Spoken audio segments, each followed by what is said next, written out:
And so it goes. And the elder statesman has arrived.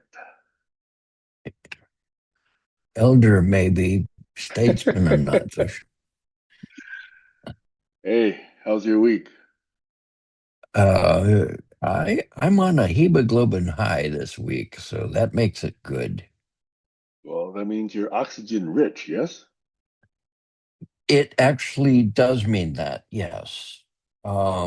When you're anemic, you're not so oxygen rich, and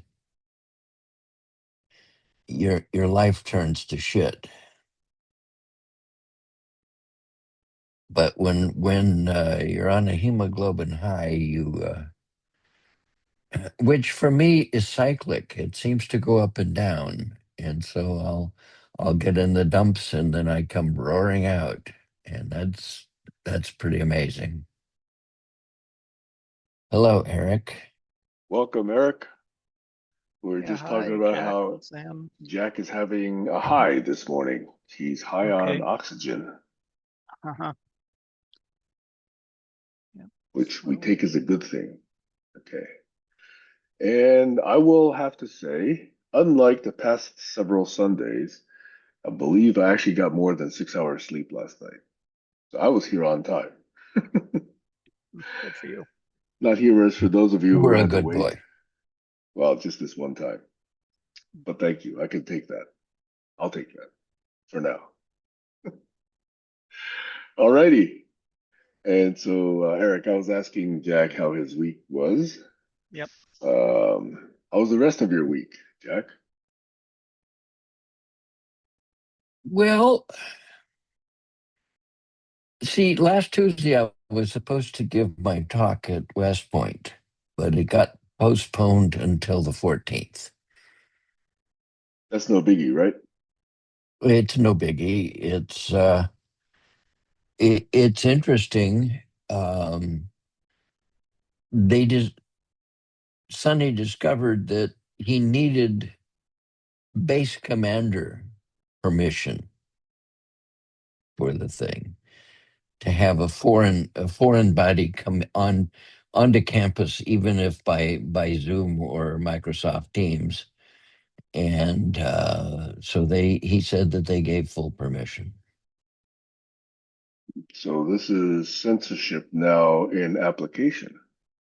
Well, one of the things that I was told is don't talk about climate change and those sorts of things. So It yes, is full it's already censorship. Yes. yes. Huh. Well, I'll rest assured I'll never be getting an invitation to speak there. Well, it I simply I have had one example of Joe believes that CO2 causes climate change as a complex structure. And so I changed it to Joe believes that burnt toast causes cancer. And that way I still have my complex structure, but I don't risk setting off the base commander. So Now, I was watching a video about carbon sequestration, and I learned there are some interesting techniques for that that I had no idea. Like, and it's um, like capping it off, well, maybe there's some materials that can absorb the CO2 and then it's buried, or but then it's like another thing is like where there's some kind of cap under the ground and it's like compressed beneath the cap. Are you familiar with anything like that? I've been watching that literature. I don't look at it this way. Hmm. You put up a, a plant the size of an oil refinery out in the desert or wherever you put it to suck up CO2. And then you think about all of the oil refineries and smokestacks that you have to counter. And it's hard for me to believe that it's going to make a dent. Yeah, I understand that. It's just the methods, like, has science really come up with anything good to, besides planting trees? Well, so when you see the headline on the New York Times that the um, Alaskan and Russian permafrosts are warming, you know that there's going to be methane beyond your wildest imagination let loose. And CO2 scrubbing isn't going to catch that. Mhm. And methane is a much stronger greenhouse gas, I've been told, than is CO2. So Yeah, the planet Titan is full of methane. when yes. activated.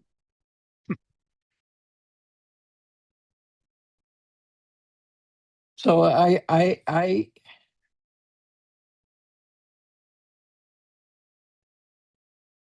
tend to think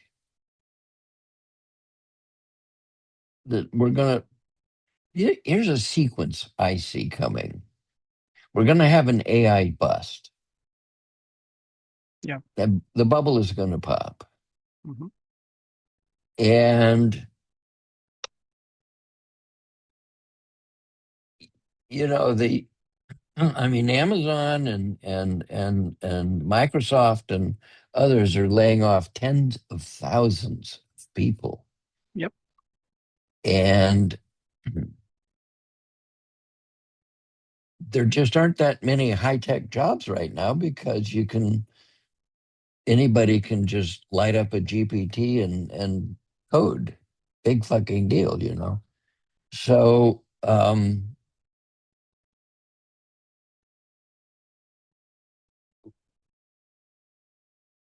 there was a headline this morning on New York Times that Trump is setting up the conditions for another 1929.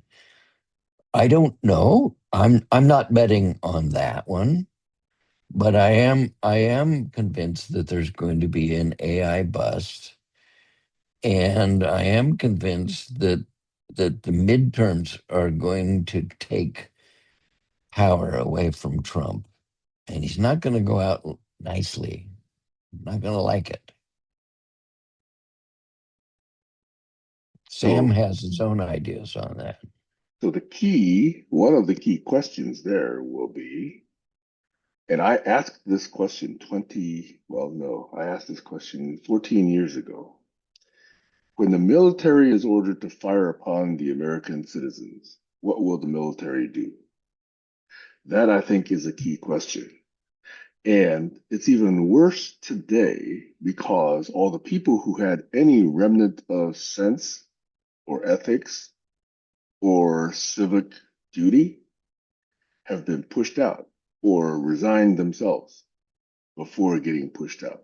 So now what's left are the people to whom all of this is okay. That is the problem.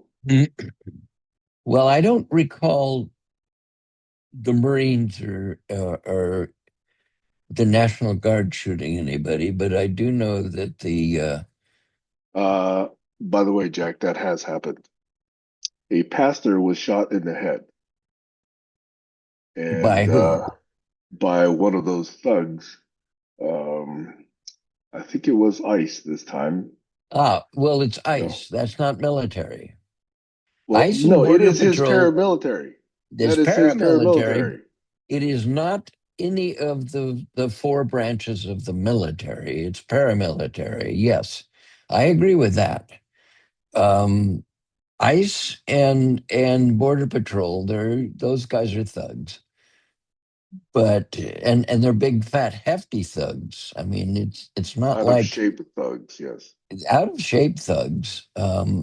It would be really fun to see one or two of them taken down by a mob. You know what I mean? Just taken down.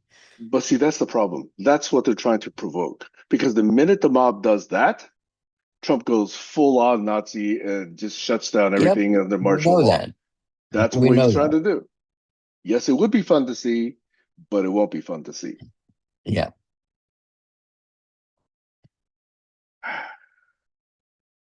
So I actually think that the reaction we saw last month was brilliant. You know, when the frog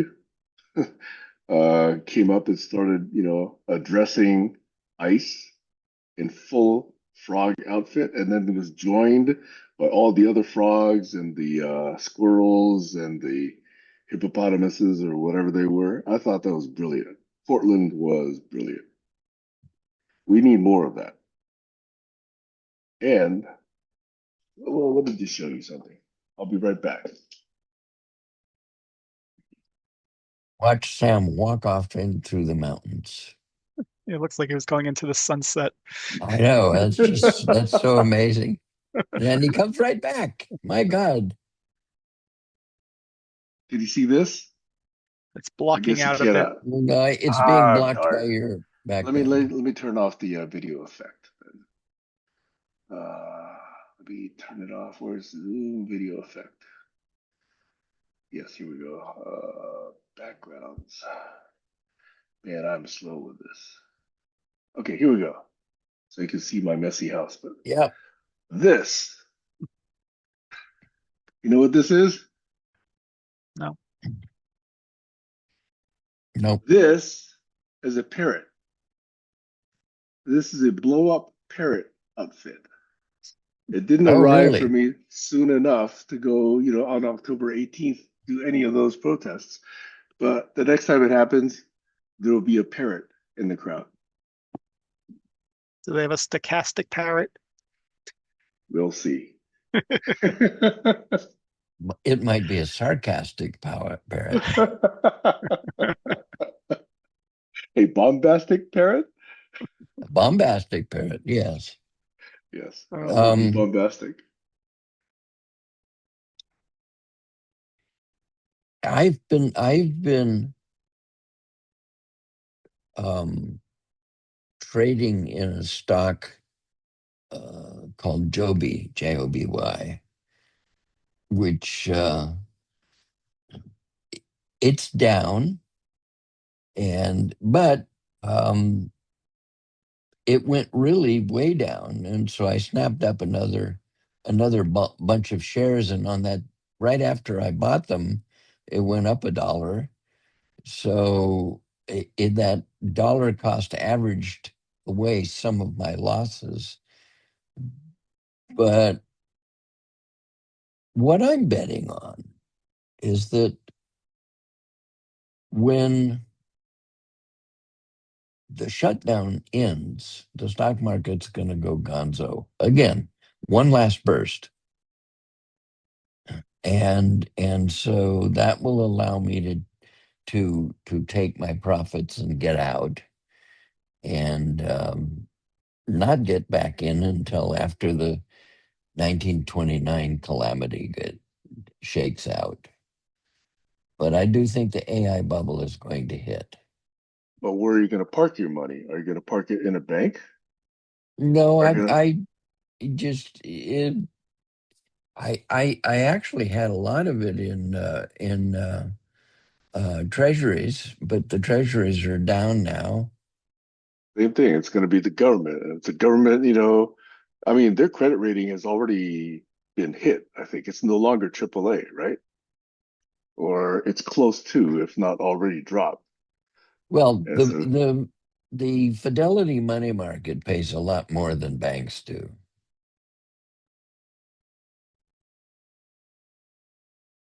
How's Nubank you, doing in Brazil? That'd be a good place. No, speaking of I which, I myself picked up a block of Nubank shares, Hmm. which has not gone down. It has gone up since I got it. I bought those last week. But since you're talking about losses, you guys know of a company called CoreWeave? or Heard of we've it? Yeah, yeah. that's gone down dramatically since I got it.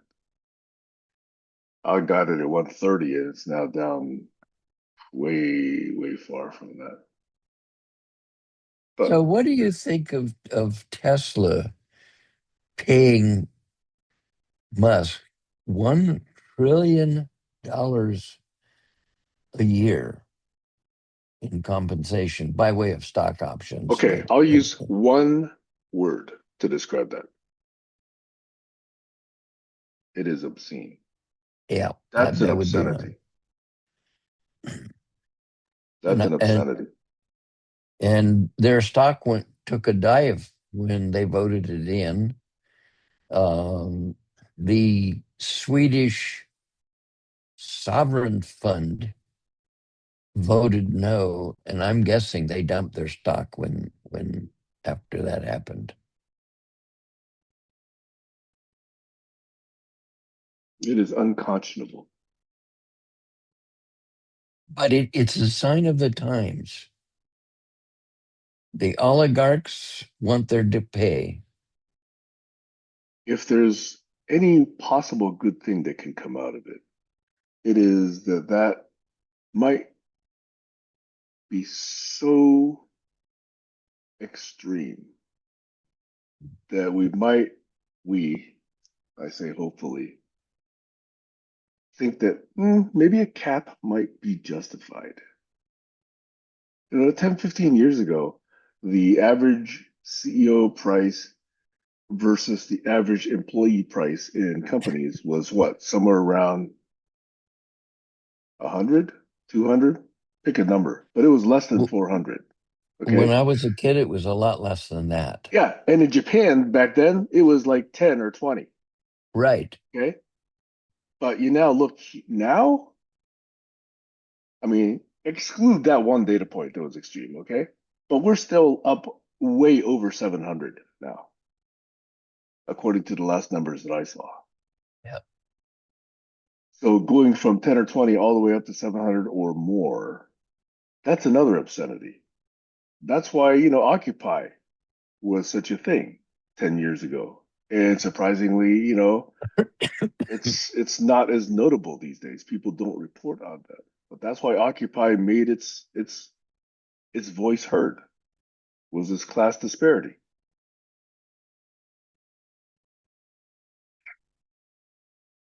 Now, Jack Well, posted. Oh, go I wanted to ahead. mention some. You posted something about the circular investments in these AI companies, and I guess that's Yes. your bubble theory. Yes.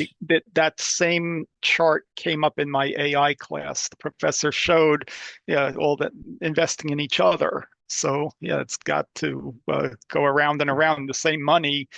Yeah. Yeah.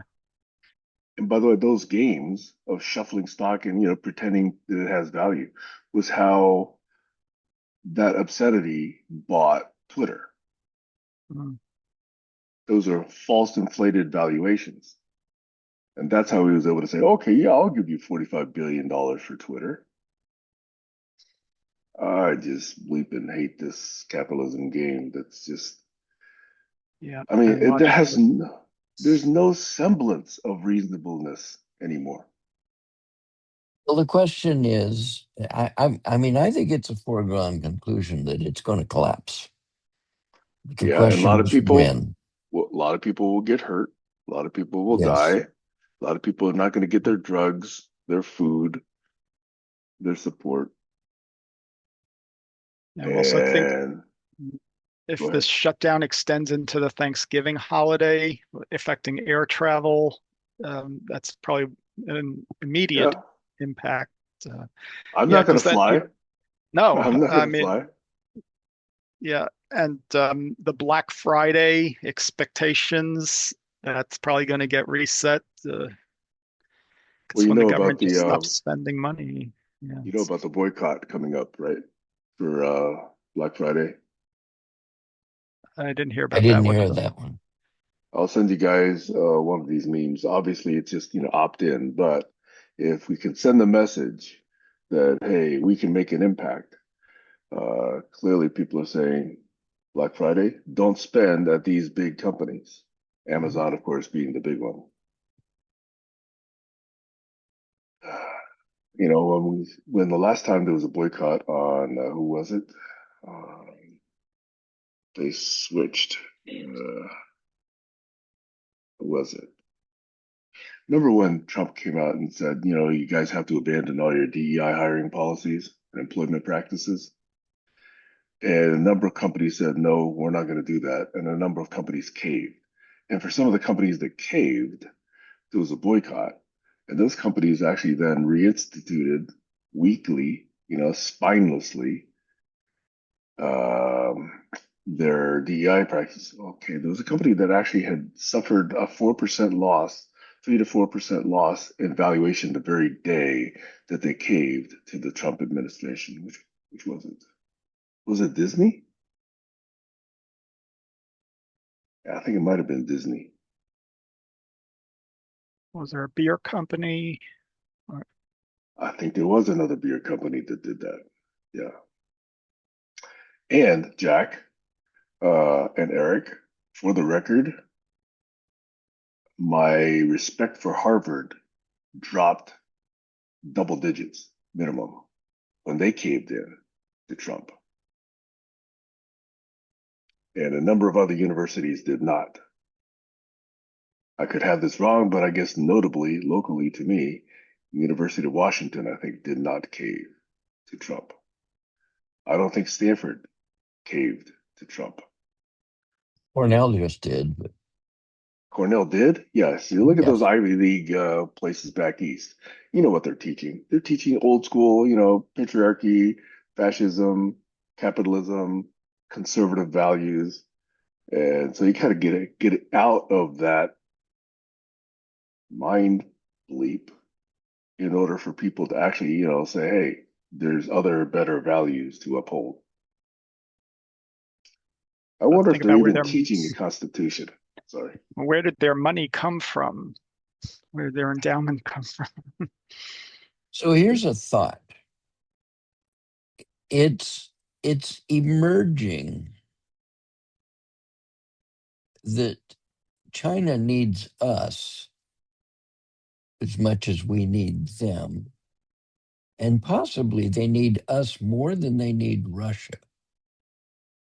Well, And I agree that's with the last. the card being played is to stop China from buying Russian oil. That's the card being played. But then ask yourself this. What happens if we go into a 1929 style thing? Would China see our treasuries as a good value and start buying? No, I actually don't think so. Because if I was China, to me, it would seem like it would be decades before the US became reliable and respectable again and with a good credit record. I think it'd be more than just a few years. So why would I buy in right away? By the way, they're already divesting US bonds. And, the market in the US being tariffed away from them and they're already replacing it with Brazil and other companies, Yeah, other they are. countries. So I don't think they need the US as badly as we need them. If we lose the relationship with China, what happens to all of, let's say, Apple's manufacturing or Tesla's manufacturing, right? Tesla's a little more disputed, but Apple's like fully concentrated with manufacturing in China, right? Yep. So Well, just Apple's look a gonna, few years ago, we had that chip shortage, the impact yeah, that that had. exactly, exactly.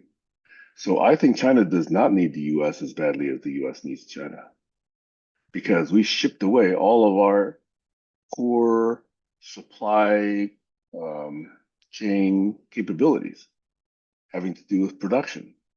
We thought we could just deal with the IP and get rich off the IP. Yeah, well, now other people can take that capability, build on it, and they don't need you anymore. And we're Would too you say dumb to understand that. would you say the U.S. needs Taiwan a lot with the tech?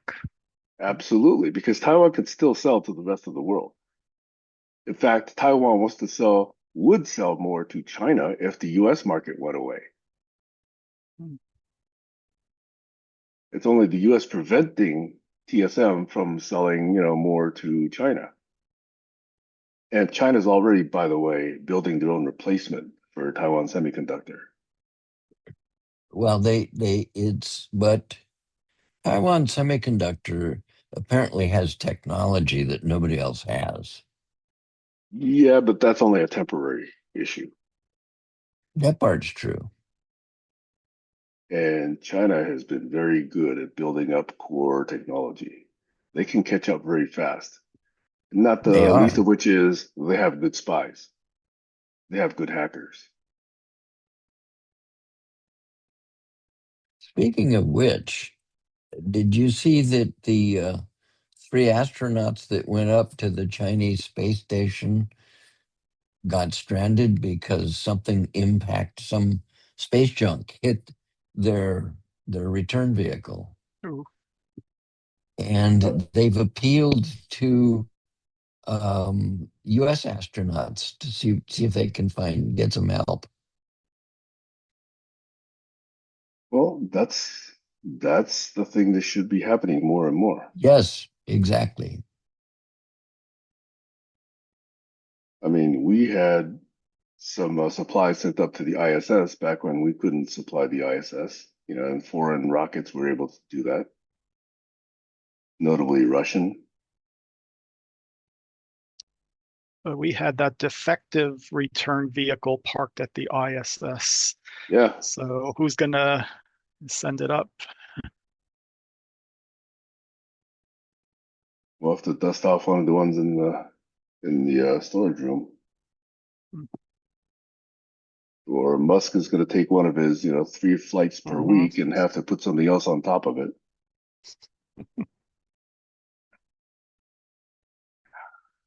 By the Okay, way, I'm going to yeah, be go getting a ahead, Eric. call from my family, so if I drop out, just understand that. Hopefully you will return. Yeah, I will. But Jack, I have a question for you. May I change the subject slightly? Go for it. Greatly. Do you know a fellow named Bernd Wall? Bert His who? first name, Bernt, is his first name. Wahl is his last name.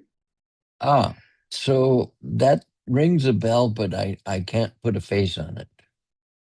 If I remember correctly, and I haven't done the connecting of the dots, I believe he was one of the people in Doug Engelbart's 1960s team, That may be where I heard the name.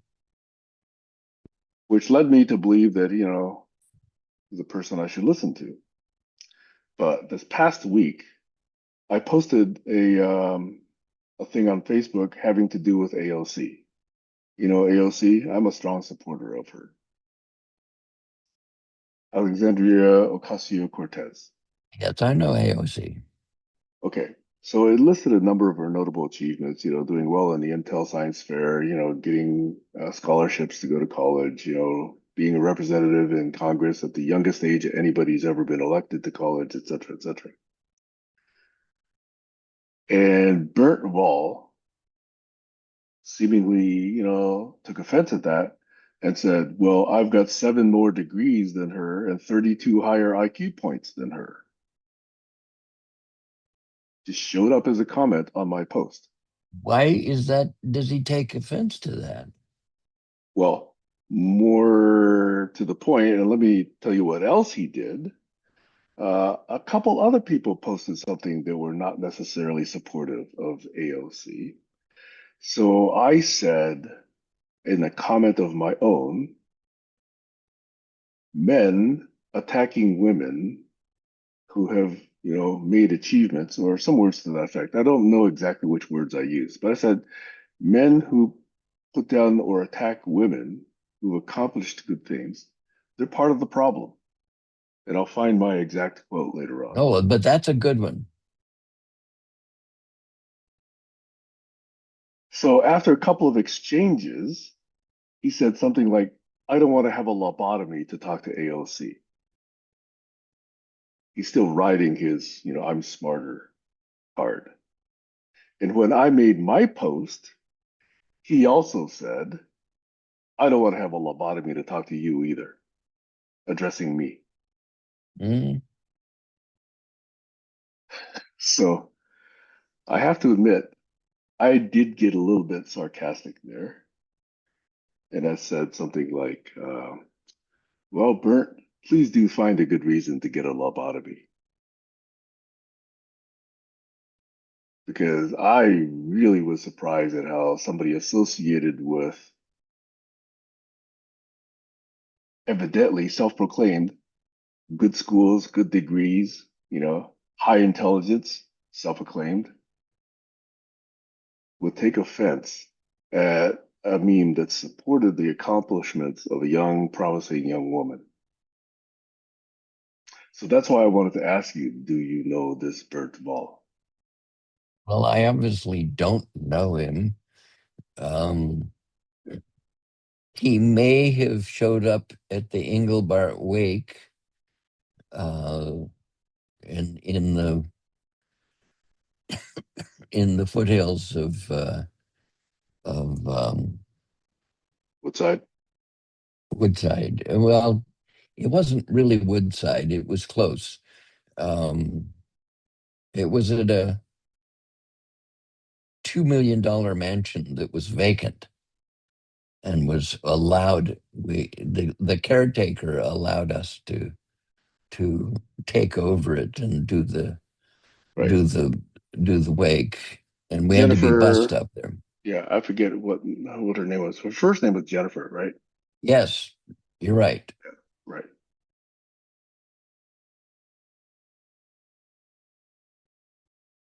Anyway, Were you at that wake? I Oh, of was. course you were. I You spoke. you I uh played my you violin. spoke. You played. Yes, you did. You were there. Right. There's a little video of that. That was the day I proposed to Linda. Ah, I didn't realize I had such a romantic effect. Well, it is said that in Engelbart's tribe, an awful lot of marriages happened. Hmm. Oh, that's right. The Englishes, The Roberta, Englishes, and for example, yes, that's right. they Yeah, both got divorced and remarried. I miss Bill. I should call up Roberta. I still have a book I have to return to her. I'm on the record as owing her her book back. It's a book on So, Japanese art. so is that part of Engelbart's social experiment to see who would get married if they're No, working? it just it just it may have been due to the LSD they all took. I don't know, but Yeah, I read a book it described the EST that they were part of, and yep. seems like Engelbart really got into that, and that Yeah, he was affected the not just group a lot. into it. I think he was on the board He was a leader, for a yeah. while. Yeah. Yeah. My high school buddy's mother used to hang out with Werner Erhard and would I guess do secretarial things for him. I don't remember. Volunteer. Any juicy stories? Well, there were stories about people peeing their pants in the sessions because you were in the room and you were not allowed to leave and blah blah blah. It was all about discipline.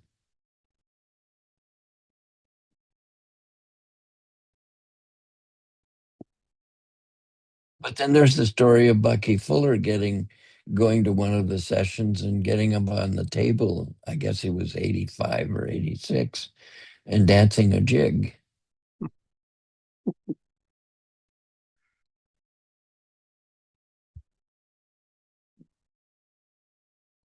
So have we learned from those days? I don't think so. I think I this, think Erhard was just a a false guru making a lot of money. And I could understand why Engelbart would be attracted to something structured or with, Yeah, yeah. that would be what it is about. It was about human improvement, and that was Erhard's Yeah. story. Hmm. May I ask you guys your opinions on various of the modern day gurus? You know, Eckhart Tolle being one. He sold millions and millions of books. Uh, Ram Dass, another one. He's been around for decades, selling millions and Baba millions of Ram books. Dass, That's yes. right, right. And then all the people that have come and gone through Oprah's show. Oh, by the way, another happy thought. Dr. Phil. Yep. You heard a Dr. current Phil, story about Dr. Phil? he's in deep shit right now. Yes. I couldn't be happier. He's a maggot. Oh, me too. And he was so full of himself. Every time I saw him on TV, I could never take more than a minute or two of him. But you look Well, at his face. I watched it mostly for the amusement and the fact that his wife was sitting in the front row in the audience and she would chime in and uh I thought it was more entertaining than anything. Didn't that all start with Oprah needing his services, and that's what got him famous? Oprah made Dr. Phil. Yep. Somebody else she did that also is under deep shit. Yeah, in deep shit. There's got to be at least more than two, but You're God, talking some about of the them. pillow guy? Oh, yeah.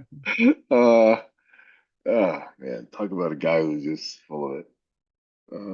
But no, there's actually somebody else that I was thinking was a bigger name than the pillow guy. Um,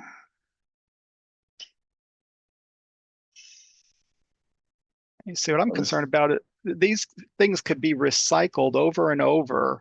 Like younger generations could be attracted to the old videos of these people. They're doing their own research. AI could recommend them, and they wouldn't have the context of, uh, you know,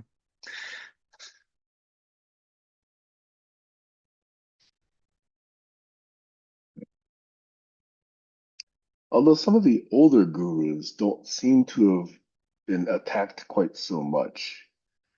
Uh, Nightingale, what was his first name? Earl Nightingale. He's one of the very earliest in, I guess, what's called the success industry or how to be a better person industry. So there's him, there's Dale Carnegie. Uh, Well, Carnegie was the real thing.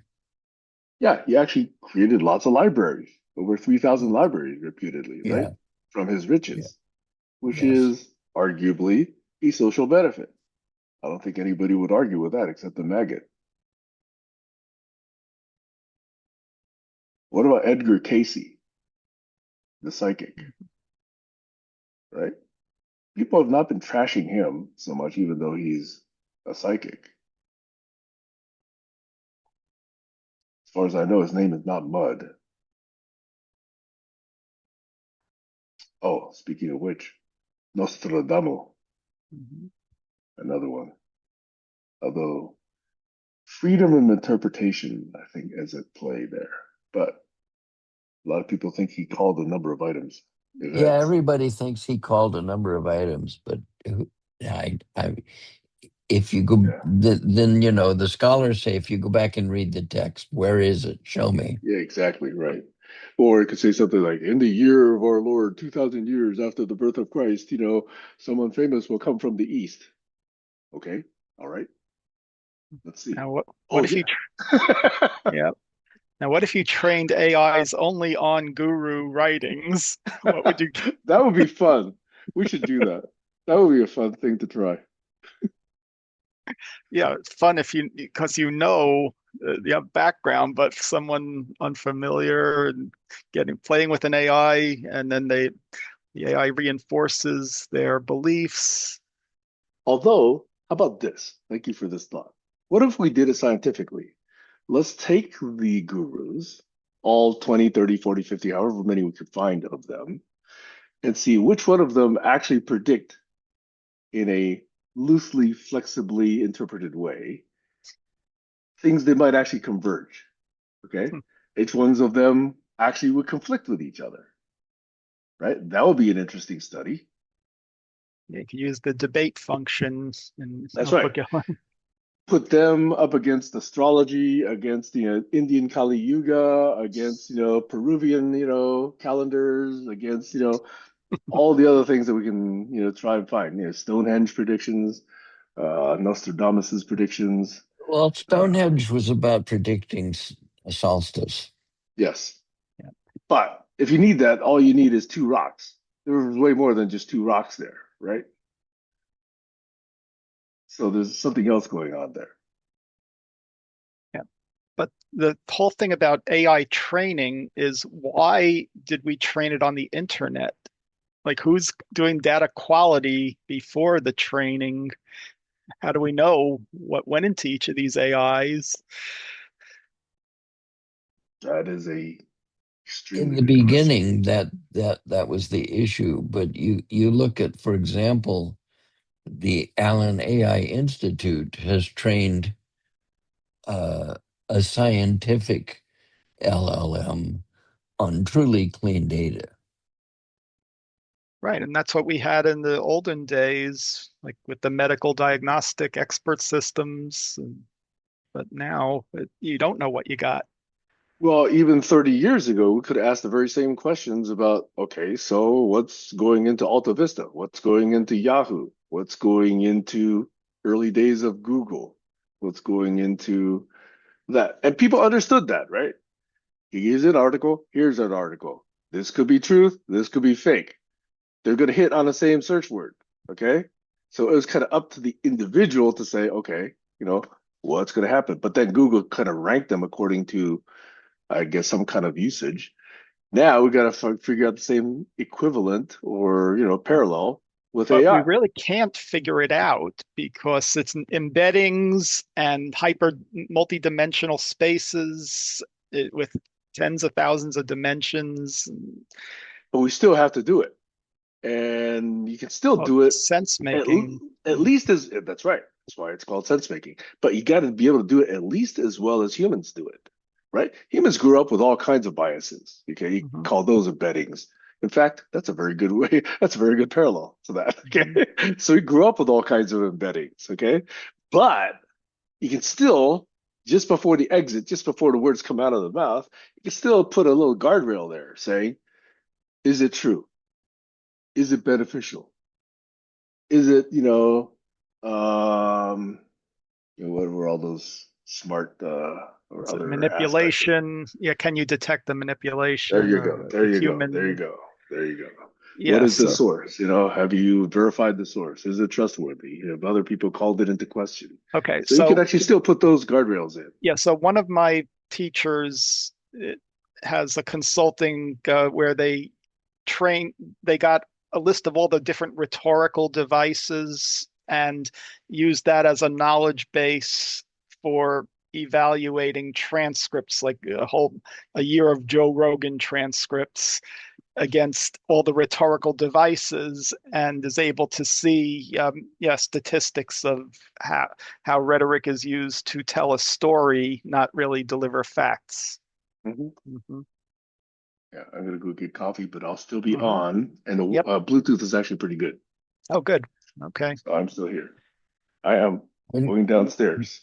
when Google first came out, it was light years better than Alta Oh, Vista. I remember. Yeah, 2002 or so. Yeah, Well, for me, it was I used about to use AltaVista. 1999, 19 or Yeah, 2000, you're talking. somewhere in Yeah, there. yep, so that's about right. Yep. And then as soon as I noticed that they hired an adult to run the place, and I noticed that they bought ad double click, I Yeah. said, okay, it's over.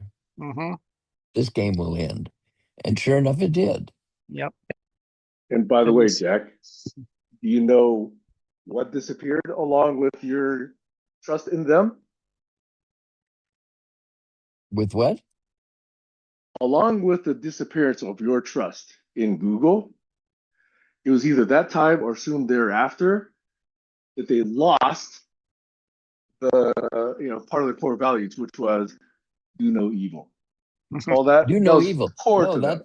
that so the core value was the two kids that Eric Schmidt squeezed out of Yeah. Google. Sergey and what was the other guy? Yep. Sergey Brin. What was the other guy? Sergey and what's his name? Yes. Right. Um, and so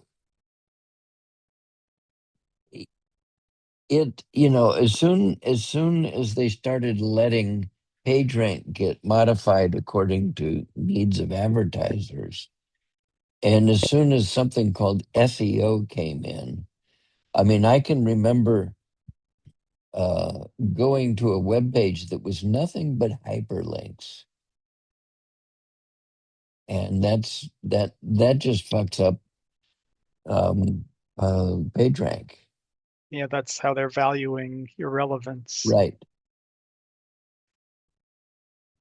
Yeah, as soon as people start gamifying or just gaming the systems, Which then they did immediately. yeah, Yes.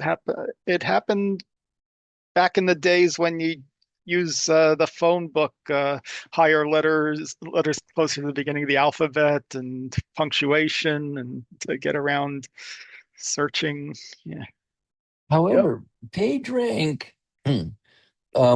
one of my PhD advisors was Jeffrey Bowker, and he told me that Google's PageRank wiped out novelty. Mm. That's right. It kept what was the most popular up in the space, and to find novelty, you might have to go 10 or 15 pages down to Well, find the novel stuff. Yep. this is the problem with, rule by popularity. This is the So problem with democracy. This is the so what problem I'm with yep. capitalism.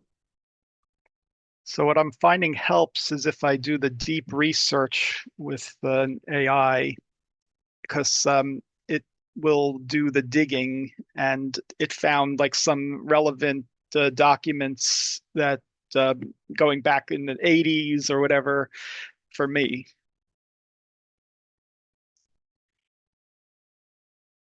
But not I uh, everyone's doing it. I have a visceral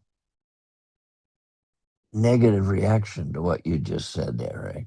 Yeah, tell Not me. not that I'm challenging you, but the idea that people are now surrendering their brain power to AI is really scary. Oh, yes, that's a definite thing. But what I'm saying is that's research I probably wouldn't do necessarily on my own or as fast. So I'm leveraging the capability to find things that are relevant for what I'm studying. And it's the same thing that happened with search engines, same thing that happened with calculators. Yeah, I You don't like know, push notifications or surfacing material automatically. I'd like to, yes, be in control of how I Yeah, find it. you said the magic word push. Yeah, Yeah. that comes up in Ward Cunningham's FedWiki tribe all the time. He says, "Look, um, FedWiki is not about push; Hmm. it's about pull." Do you understand how Keen, a FedWiki federates? once you recap it. They they use a DNS game to create what they call neighborhoods. You register your FedWiki, your URL, into a neighborhood, and now you're federated with them. And what happens is that if you do a text search in your wiki, it searches the whole neighborhood, not just yours. And so if it brings up a page from somebody else's wiki and displays it to you, it's displaying it in your wiki. You have a choice. You can click a button at the bottom of the page and it's yours. It just transcoded it in By reference, right? by reference. Here's an interesting thought. Thank you for giving me that recap because I hadn't heard it in those many words before. But do you, in that ecosystem, have the choice to say, I trust this source more than I trust that source? No, I don't know that they. I don't think that I'm not aware of them talking about those issues. You Wouldn't have that to be interesting? understand. Well, no, it's they are still a very small community. I mean, their Zooms rarely get above 9 or 10 people, and their matrix account, the cardinality of actually active posters is two hands, 10 max, and the FedWiki has never penetrated the the universe of discourse that the rest of the world needs to hear. Now, here's a tidbit for you on OGM. Pete was talking about um, sheaves, and you can find it in the OGM thing. He's talking about a sheaves as a wiki farm, and it's utterly brilliant because sheaves in mathematics are a, basically a topological category. And once you do that, so if you take this wiki that is about climate change, and that wiki is about women's rights, and that wiki is about clean water, and that wiki is about whatever, and you federate them, you now have a you now have multiple categories, and you can establish relationships between them. In category theory, those relations are called functors. I don't know how many. I have no idea where the mathematicians came up with a dumb name like that. But um, the whole point is Pete is really locking onto something dramatic. So in my response to what Pete said,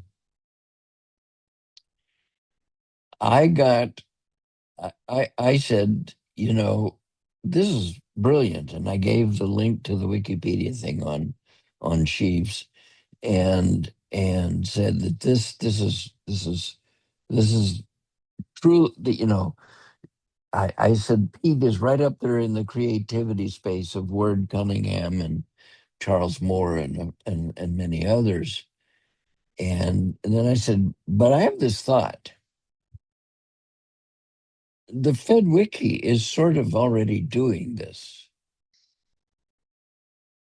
They don't talk about it that way, but they're already doing this.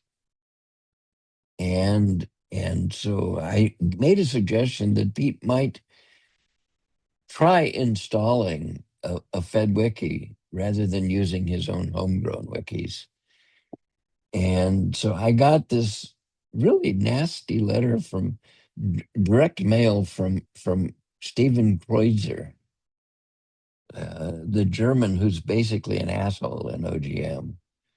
And he says, you do know that Pete has his own game, and why would you bother telling him about FedWiki? And I just deleted the message. Why dignify it with a response? So I just realized something about how my brain works because you mentioned Pete and OGM, and that reminded me of the email he sent out about him archiving the Mattermost. And I had just Yes. all I had done was just flag that to look at later because I didn't have time to dig into it. But now this is spaced repetition where you just reminded me, oh yes, I'm interested in looking at that again because I just got distracted with too many other things since that email came out. So you could see something about the brain here that we need that spaced repetition and reminders for things to surface when we need them. Jerry held a Zoom once, Hmm. small group of people, where he said he wanted to break his brain out of the brain. Yep, I remember all that. Yeah. And and so I DM'd him and said, it's time to form a little group on Mattermost to do just that. Yep. And then I DM'd him again and I said, it has to be closed. Hmm. Yeah, it was. And the reason it was closed is because Kreutzer would have tried to come in. Yep. And he is the most caustic, rambunctious guy I've ever met. And I didn't want him in. What's his name? Stephen Stephen. Kreutzer, KR, Kreuzer. Yeah. that's Yeah. it. Oh yeah, very several years ago, he was quite active commenting on a lot of the GCC posts. He Yeah, I was. think he's still part of the group. Yeah, But he just he's deficit discourse on steroids. And so we managed to succeed in a group of five people in the original FJB. And basically,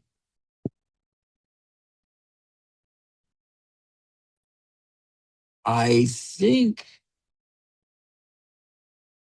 it was the guy in Texas who wrote a script for dumping. No, it was Marc Antoine wrote a script for dumping the brain into Postgres. And then the guy in Texas, his name always escapes me. Is it a bill? Well, he's bald. He shaves his head. I don't. At any rate, he went and built a JavaScript brain-like interface. It was McBrainy called face. Brandy McBrain Face. Yes, Okay, so that and Trexler? No, not Mark that's Trexler. no, no, no. Okay. Um, and so they solved it. They did what Jerry asked, and Mhm. that combination allowed uh, Mark Trexler Right. to seize on that and bring his entire climate web Yeah, out of the out of brain. the brain into little tiny apps. Okay. Yeah. And it's in other words, the tiny guild that we formed with FJB changed the changed the whole game, really. Yep. So getting it out of the proprietary data Exactly. structure. Yeah. Jerry still uses the brain, and I don't, and so does Drexler, but the ability to get out of it and go do other things elsewhere. Yeah. So you got a copy of the data out, but then he's still maintaining the Exactly. original, and there's no Exactly. link back into it. yeah, Yeah. Hmm. Same problem Engelbart had, I think. yeah. But my reason for making FJB closed in the beginning was I did not want Steve to be in it. Okay. Now I'll just say that I have corresponded with Steve for a while, and we spoke about Ted Nelson's work, and yeah, he criticized things I was doing, which is fine, but he also gave me good suggestion. And I saw, yeah, he is a genius. He's done things, a lot of research, but yeah, so I was okay with the yeah dealing with him for a time. I really didn't. Yeah, I can understand where people come from, so we have to be able to deal with different styles. Mhm. Yeah. For the record, I think he occasionally still comments on CSG and GCC videos on Yeah, YouTube, even as recently as months ago. And they're comments of the nature of which I find it puzzling for me to respond to.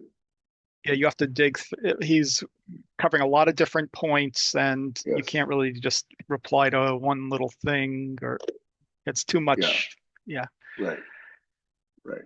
but it shows the So, depth of thought, but I don't know what to do about it. yeah, I haven't found him caustic.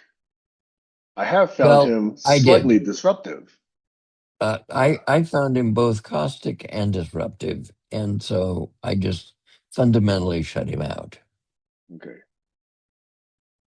Now, Klaus today um, came into OGM. He knows that I hate it when he floods us with these long chat GPT threads. But this time he said, at the risk of offending, and at least he advised that what follows was chat GPT. So I just deleted the mail. I didn't bother to read it. I don't want to read it. Everybody has a different chunk size. A lot of people say, hey, I don't want to deal with this back and forth, one liner, one liner, one liner. They want a well-reasoned, well-structured, well-argued essay that they can go through in 30 minutes or an afternoon or whatever. And then there are others that say, if it's less than, if it's more than a page, I'm not going to read it. Okay. CEOs are very Well, much like that. I like well reasoned, but I like interacting with humans, not parrots. Now, my friend Bob Treeley's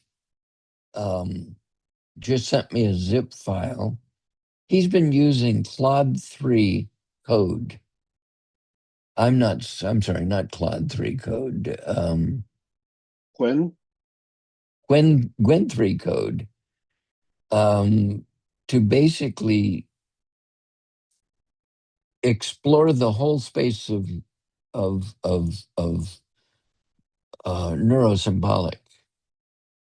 And Gwen wrote a .md file that's 58 pages long, so it had to come in a zip.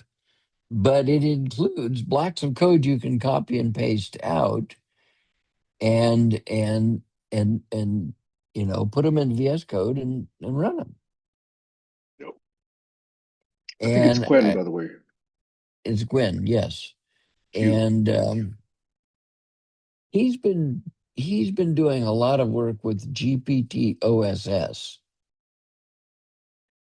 and eh, seeing a lot of interesting results with that as well. Trelease is the guy that donated to me the AGX Orin GPU, but he's got two of them. Wait, you Plus, have he's one of got those? I have an Oh, that's Orin, right. I think yes, you showed one of those. I think you did show one of those. and I put it online on Tailscale, and it's actually online, but I don't advertise it. Wait, I thought that Uh, was counter to why that exists in the first place. You have it so that it can be local, right? well, it can be Or local, except I need others to run experiments for me that I don't have okay. the All energy to right. I run. get it. I get it. Okay. All And right. so I published the URL to a very select few. Um, and one of them is it was Sonny Batia who actually got me to put it on Tailscale and taught me how to do that. Hmm. And he used it while he was doing his MS thesis. Well, while his university's lone GPU farm would get slaughtered by some physics professor, So then he would just go to my AGX Orin and keep going. And then when the local farm became available, he'd switch back to that. And he did everything in notebooks. So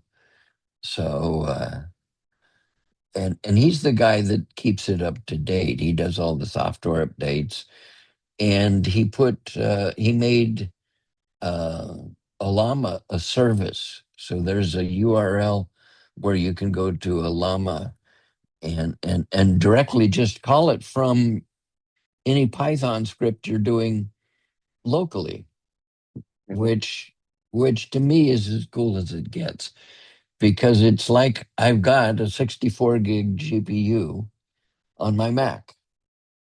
That's how cool it is. Yep. Yep. Yep. Yeah. Imagine everything in your ecosystem backed up by an appropriately trained LLM. Well, so the Orin was $2,000, and now for $3,000, you can get one that's 128 gigs and even more powerful. Well, you could go the other direction too. The Aura Nano is under $250. Well, yeah, you can go to the Orin Nano or the AGX Nano, and but the AGX Orin was 64 gig. I mean, Marc Antoine bought a Nano when they first came out, but you know, look, my 64 gig Orin will allow me to run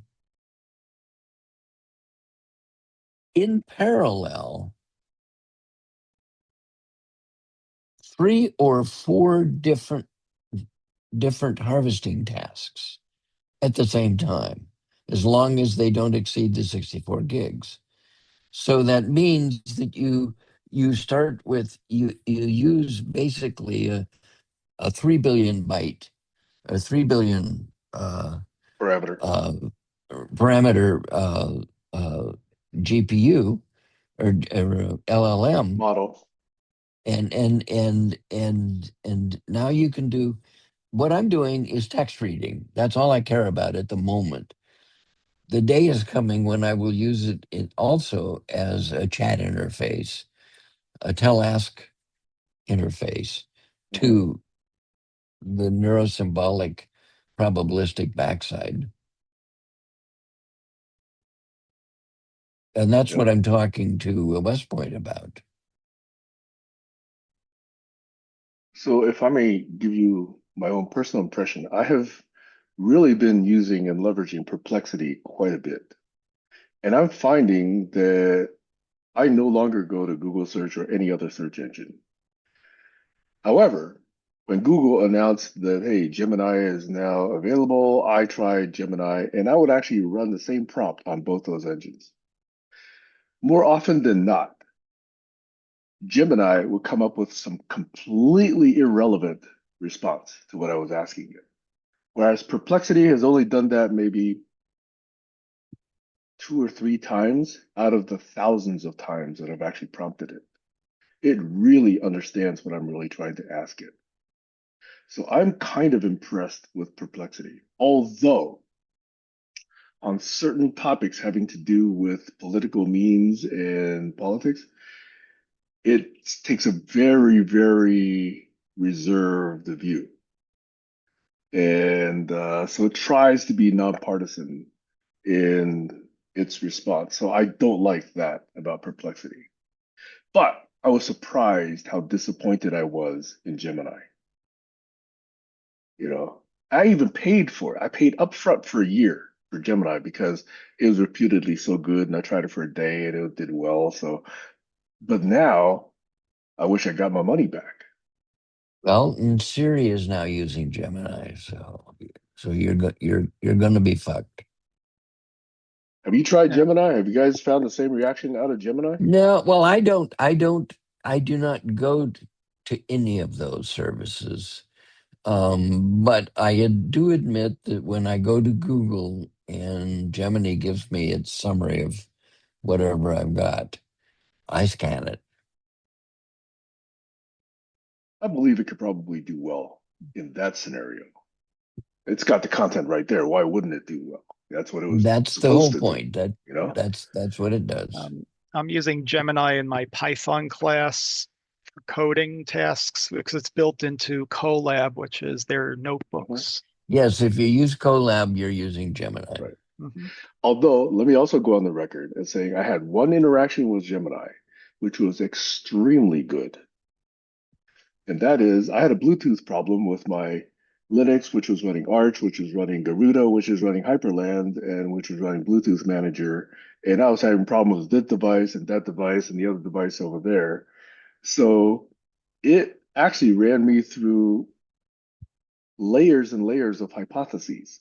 So, as Barry would point out, try to nullify this hypothesis. So Hmm. we would go down that road. And have several. It would try to nullify each of these and it go down another one. And it followed that track of reasoning flawlessly. And this interaction was probably dozens, if not over 100 prompts and responses. And so I would give it, logs of what I was trying and it would make sense of the log immediately and say, okay, so we found the problem, so let's try this, okay? And then it think it would fix the problem, but then I reboot and yet the problem was still there, and it would say, so it's not that problem, it's now this problem. So it was able to maintain context over hundreds of these things, and it didn't ever lose track. It was very good at every step. Not one single step did it get confused. That I was impressed by. But that's the only one that I've been really impressed by using Gemini. Yeah. Now I'm using Claude as a technical support assistant when I run into problems, and I haven't done enough with it yet to evaluate it. But Right. the thing is, like in my mind, do I trust Claude more as a technical resource than Gemini? I think that's what's going on here. Yeah. Because I've seen Claude code. Yeah. Right. So an argument could be made that since I relied on Gemini to do all of that, I wasn't myself getting myself smarter about the way Bluetooth works, about the way Pipewire works, about the way Yeah. Also But works, about the do way, you Linux works. care? Yeah. Exactly. The point is, do I want to fill up my brain with such minutia, or do Mhm. I want this to just guide me like a very good Yeah. tech Fix it. support Right. agent? Mhm. You know? And for me, it's the latter. On the other hand, I could have said, well, if I spent all the time learning all that, I would understand Linux more deeply, understand Pipewire more deeply, I'd understand Bluetooth protocols more deeply, I'd understand, sound and audio profiles I would better. say you just need the conceptual, like Yeah, model-based reasoning. That's what Barry would say. If you have yeah, a conceptual model, it goes in exactly. here, comes out here, and does That's this right. to that. Yeah. But I don't need to screw around with the syntax of these, double hyphen No. flags, and Right. you know, that's just garbage in my brain, right? Although some people will then say, well, I use a calculator for the same purpose. Why do I need to learn how to carry? Mhm. So at some place, there's a similar, and at some place, there's a dissimilar point to be made there. So a problem is that LLMs do not have models. Yeah, it's statistics. It's just numbers, They're embedding. next word predictors. Yeah, They that's it. don't have models. Only humans have models. It's if we feed it the knowledge base with the Okay. models. I believe that was true of the first generation. There's been more and more claims of these chain of reasoning models, which could arguably be mapped to models as well. It's really Well, increased so context. the way that worked, if I understand it, is you retrained different LLMs on different aspects of some universe.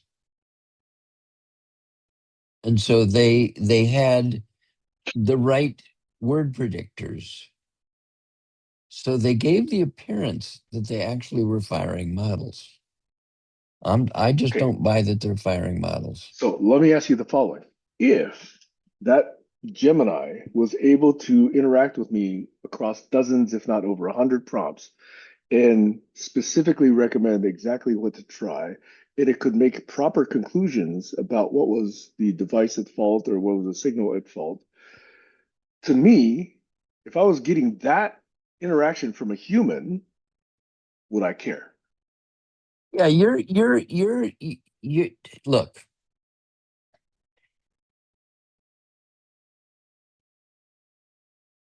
the system appeared That's right. to have a model. That Most doesn't mean it humans has it. appear to have models. In fact, a smaller percentage of humans have models. But even when they think they do, they only appear to have models. Well, Same you thing. see this in the growth of children. Children are wide open when they're young. You know they don't have a model because they're always asking why. But by the time they're teenagers, they're pretty damn sure they know everything. And yet we know they don't. Okay. And then eventually, somewhere years after their teenage years, they realize they didn't. And now they get serious about model building. Those that manage to make it that far. Yes. Those that manage to make it that far, yeah. Right. Right. So But from what I've been my, I just go want to ahead, say, Eric. from what I've been learning about LLMs, it just keeps adding to its context. It's not that's how it's doing the chain of thought reasoning. It's just building more and more context until it Sure. narrows towards a result. But isn't that what humans do as well? Well, the However, way we think. Yeah. humans look, take a look at the progression of LLMs. Mhm. First, it was pure LLMs. And then somebody said, well, fuck, my LLM is just not that smart. So let's let it go out on the web and do research Yeah, add a tool. using the keywords that you gave it and bring in new shit, read that, process it, blah, blah, blah. And that's called RAG. Mhm. And then somebody finally said, but wait a minute, humans do something else. They remember, they grow models. So now you have something called GraphRag. Yep. So there, with a GraphRag platform, you just ask a question and it says, well, I admit I don't know, but let me go look. And it starts growing a knowledge graph. And next Yeah. time you ask that question, it goes to the knowledge graph and says, I got it. Yeah. And And by the as the way, knowledge graph grows, then it can do reasoning on that graph. Okay. So the LLM people totally understand their failings. They've overhyped this idea that they're intelligent. They're not. They're a parrot. Now, one problem I see is, does it prune the old knowledge once it becomes obsolete? Because it really Well, paying so attention. so do humans prune the old knowledge? They Hmm. don't. You Yeah. remember the old stuff. You say, I remember when that was the way we yeah, thought, but now we Yep. think this way. Okay. So So it's new context. Yeah. the appropriate knowledge graph builds trails, yeah, historical trails in it So it of knows. of Yeah. of of of of of changes in, essentially evolutionary epistemology can happen inside Mm, the knowledge graph. yeah. okay. Got it. So it's like we push old knowledge into glacier, metaphorically in our brains. Okay. Yeah, It's, it's no longer like 1 nanosecond response time. It's like, maybe 20 millisecond response time. And the new stuff replaces it as the most relevant thing to bring back initially. Just like people that talk about memory say that just remembering things rewrites that pattern into your brain. it does. Yeah. That's Yeah, the whole point. right. So the old version of it gets replaced by the new retelling of it, even though most of us, are not conscious that we're doing that. I think the word rewrites, um, from my understanding of neurophysiology, it's not like it starts over. What it does is it simply reinforces the connections. Look, you don't have a grandmother cell in your brain. You got a whole ensemble of neurons that fire that holographically represent grandma. that holographically represent grandma, but a half a dozen of those also represent grandpa, people who are elderly, etc., etc. And Hmm. some of them also represent God knows what else for whatever reason, Yeah, spurious connections. people who live in But New they York. all buzz and bloom in when I sent to OGM uh, uh, a um, a John Stewart interviews Jeffrey Hinton. Yeah, that was great. I saw that. It he says Yeah. what's going Ping, ping, on. ping, ping, ping. Yeah. Bing, bing, bing. Yeah. Yes. And now Jeffrey Hinton, I don't think has a symbolic model in his brain. He is totally he spent his life doing non-symbolic stuff, connectionist stuff. But he's not the enemy. He's right. But I disagree if he would say we can do it all with neural nets. I don't think so. Not in the current generation. Not in the current generation, and also not in the current generation of GPUs that are going to melt the planet. However, if they hook that model up to quantum computing, which is emerging quickly, that's fascinating. I think that will be fascinating. Well, I know nothing about quantum computing, so I can't go there. I don't know much either, but I do read voraciously on that topic. It needs to Yes, be more I get it. reliable. Reliability is still an issue, I think. Yeah, yeah, it's hard to control those temperatures. So, Yeah. kids, I'm going to sign off and fix Wait, wait, breakfast. wait. Before you do that, may I have at least a few seconds of silence? I saw a post from Kayla that probably indicates why Kayla is not here today. I haven't confirmed it yet, but I believe her father passed away this week. Um, Oh, that's sad. Got it. Yeah. So I believe that's why Kayla's not here today. And I just wanted to acknowledge that. And I mean, she's a frequent participant here, and her absence is notable. And so I just wanted to go on record as saying it's too bad her father passed away W- and request a few seconds of silence. yeah. Was this a Facebook post? Yes, yes. It basically didn't say, hey, my father passed away, but it did say, here are the funeral arrangements, and here's the Mhm. date. Yeah. Got it. Yeah. And I'm actually happy to hear that in the last few weeks and months, this has brought her and her mother and her father and her sister and brother much closer together.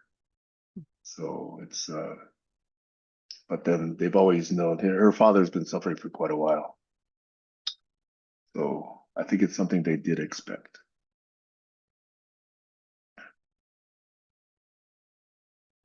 She talked very lovingly about her father always cooking meals for them because he was a professional chef way back when he was working. And so where other kids were getting simple sandwiches or Lunchables, at school, she got actually real meals cooked by her father all the time. So that's just one of the little stories that she was telling me at one point. Anyway, thank you for letting me go on record with that. Yeah. Thank you. No, it's good. Thank you. And you see the neurons in her brain have an image. We have an image of him based on what she told us. Right. So he lives on. All right, kids. Okay. See Thanks, you. Jeff. All right, Jack. Thanks for Yep. Take joining. it easy. Hope to see you tomorrow, if not all these In other times. theory, although we never know, but in theory, yes. I'll try to wake up on time as well. Right. Have a good day, everybody. Let me go on record as week, I think Jack also called me right at 8 o'clock just to make sure I was awake. Oh, I was already okay. on Zoom. For the record, I was already on Zoom. Yep. All right. Well, have a good one, Yeah. Sam. See you. Okay. All right. Later. Bye. Mhm.